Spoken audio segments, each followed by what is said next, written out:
August 2004. Mr. Deputy Speaker, Sir, at the outset, I thank you very much for having given me this opportunity of taking part in this discussion. I am particularly thankful to the Honorable Chief Minister also because after my election to this August House, this is my first speech. I express my sincere thanks to the voters of the constituency from which I have been elected. I am grateful to the leaders of alliance parties also for their campaign in my favor. First of all, I would like to take up the matter of rising prices.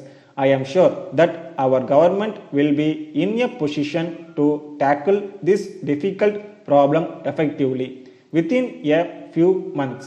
My contention is that the problem or rise in prices can never be treated in isolation. Those of us who have a stake in planned economic development would always feel that this has to be treated in an integrated manner together with a number of problems which are also important. I would like to bring to the notice of the government one other important point. If we treat agriculture as an industry, a number of benefits that are made available to industry now for its development will become available to agriculture also. Then I would like to say a word about technology. It is a well-known fact that we rely more on manual labor for our agriculture. So there is no improvement beyond a particular stage. I request the government to take steps to introduce more modern methods to increase the yield per acre. Then I would like to touch upon the effort taken by the government to improve the standard of education. It is an accepted fact that the allotment being made in the budgets of every year is on the rise. The government are also monitoring the various wings of the education department to cope with the changing trends.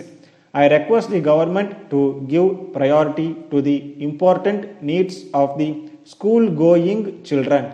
The government should see that all students get their textbooks in time.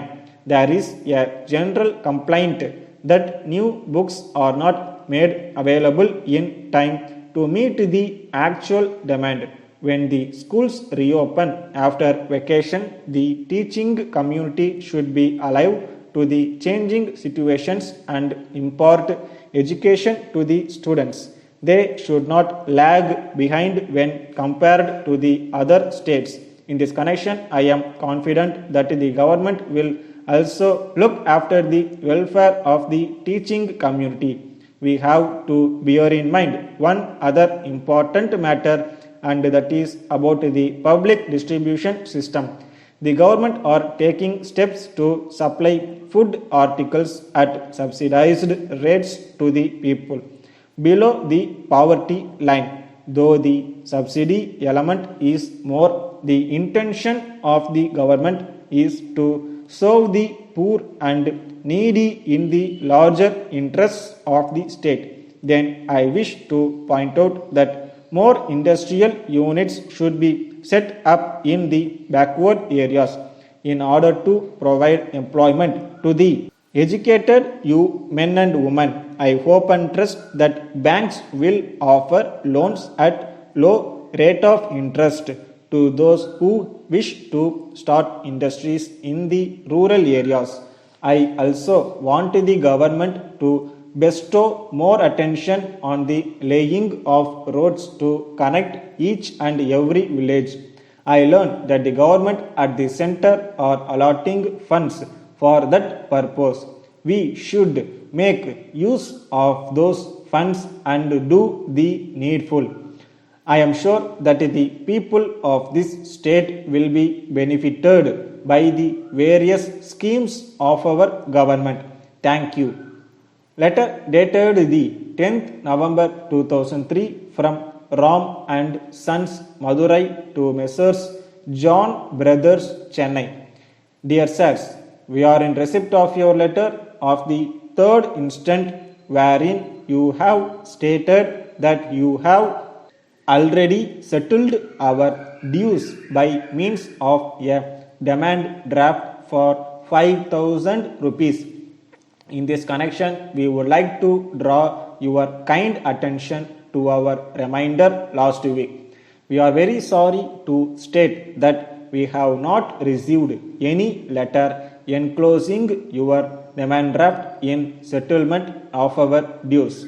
It is now for you to take necessary steps to find out the cause for the loss of the draft. We fear that it would have been lost in transit. We would suggest that you may make a complaint to the concerned postal authorities for the purpose of tracing the missing article.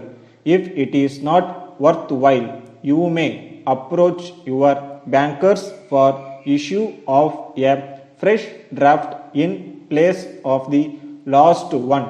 You will have to satisfy them that the draft has been really lost. Perhaps this will take some time and therefore we would prefer to get your payment yearly and without much delay. If you obtain a fresh draft and send the same to us, we will be much obliged to you. You can get refund of the amount covered by the earlier draft which has been lost in due course of time. Yours faithfully,